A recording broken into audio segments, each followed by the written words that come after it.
નિસ્વાન સ્વામી એમ કહે છે કે જે સુખથી દુઃખ ઉપજે તે સુખ દિયે ન હરી, અને જે દુઃખથી સુખ ઉપજે તે દુઃખ દિયે દયા કરી.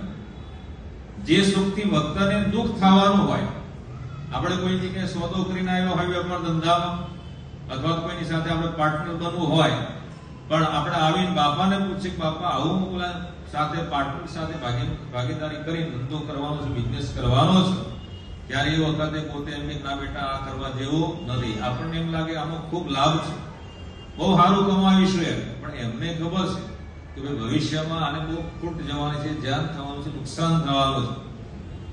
એટલે જે સુખથી દુઃખ ઉપજે એ સુખ ભગવાન મોટા પુરુષ ક્યારે આપતા નથી. આપણને એમ લાગે બહુ સુખ છે પણ સુખ નથી ભાઈ એમ.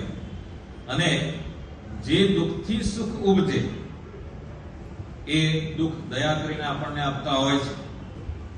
આપણને એમ લાગે આ તો બહુ દુઃખ છે, આ દુઃખમાંથી ક્યારે બહાર નીકળવું એમ, પણ ભગવાને મોટા પુરુષ આપણી પરીક્ષા કરતા હોય, કસોટી લેતા હોય, આપણને ચોખ્ખા કરવા માંગતા હોય, બીજે મારા સિવાય બીજે કોઈ જગ્યાએ આસ્થા નથી ને, શ્રદ્ધા નથી, વિશ્વાસ નથી ને, તો એ પ્રમાણે આપણને એ દુઃખ આપતા હોય.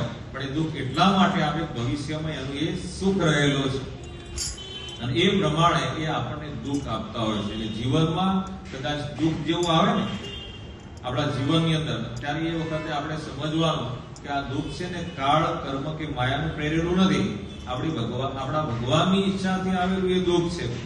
બાકી ભગવાન કે છે અમારા ભક્તનું પ્રારબ્ધ અમે છીએ. છેલ્લાના 13માં શ્રીજી મહારાજ કહે છે કે અમારા ભક્તનું પ્રારબ્ધ કહીએ, લક, નસીબ જે કંઈ કહીએ છીએ ને એ કોણ છે? આપણા ઈષ્ટદેવ સર્વાવતારી શ્રી સ્વામી બાપા છે. બાકી બધા એમ કહેતા મારા નસીબમાં હતું એટલે ગામમાંથી મુંબઈ આવ્યો. ભાઈ કશું જ નતું મુંબઈમાં. મુંબઈની કમાણી મુંબઈમાં હમાણી એના જેવો છે. પણ આપણે જે કંઈ સુખી છીએ, જે કંઈ બચત આ તે બધું થતું હોય એ એમના આશીર્વાદે કરીને, એ ભગવાનના બાપાના આશીર્વાદે કરીને. અને આપણા સંતાનો છે પછી પરદેશ જતા હોય એ પણ એમના આશીર્વાદે કરીને. તો આવો ભગવાન બાપા, સ્વામી બાપાની વિશે જે આપણે સર્વની જે નિષ્ઠા છે, એમનો આશરો છે, દ્રઢ વિશ્વાસ છે, તો આવો દ્રઢ વિશ્વાસ, નિષ્ઠા પાકી બરાબરની આપણે જીવનમાં કરવાની.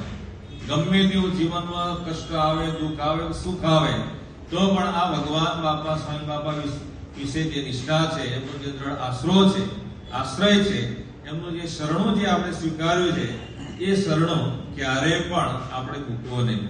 જનની કહે સુન બેટડા, હરી કરે સો હોય, ખૂંટ પકડ કે બેઠ રહેના, બાલના બાકા હોય. નાનું બાળક હતું, એની માને એમ કે છે કે બા તું આ ઘંટીમાં જે કંઈ અનાજ નાખે છે અને પછી એ દળે છે ત્યારે બધા લોટ થઈ થઈને પીસાઈને બધા લોટ થઈને બહાર નીકળે છે. એટલે દીકરાને રડવું આવ્યું. ત્યારે એ વખતે દીકરાની મા એમ કહે છે પેલું ઘંટીના પડ્યા, ગામની અંદર ઘંટી જોઈ હશે, તો એ જે ઘંટીનું પડી ઊંચું કરીને બતાવ્યું બેટા જે આ ખીલાના આધારે બેઠા છે બધા સુરક્ષિત છે, જે આગા પાછા થયા છે ખીલાને મૂકીને એ બધા પીસાઈ લોટથી બહાર નીકળ્યા છે. એમ આપણે બધા છે ને શ્રી સ્વામિનારાયણ ગાદી રૂપી જે ખીલો છે એ શ્રી સ્વામિનારાયણ ગાદી, એના આધારે આપણે બેસી રહેશું ને તો કાળ, કર્મ કે માયાની કોઈ તાકાત નથી કે આપણું ભૂંડું કરી શકે, દોરું કરી શકે. આપણે શરણો બરાબરનું પકડી રાખવાનું છે.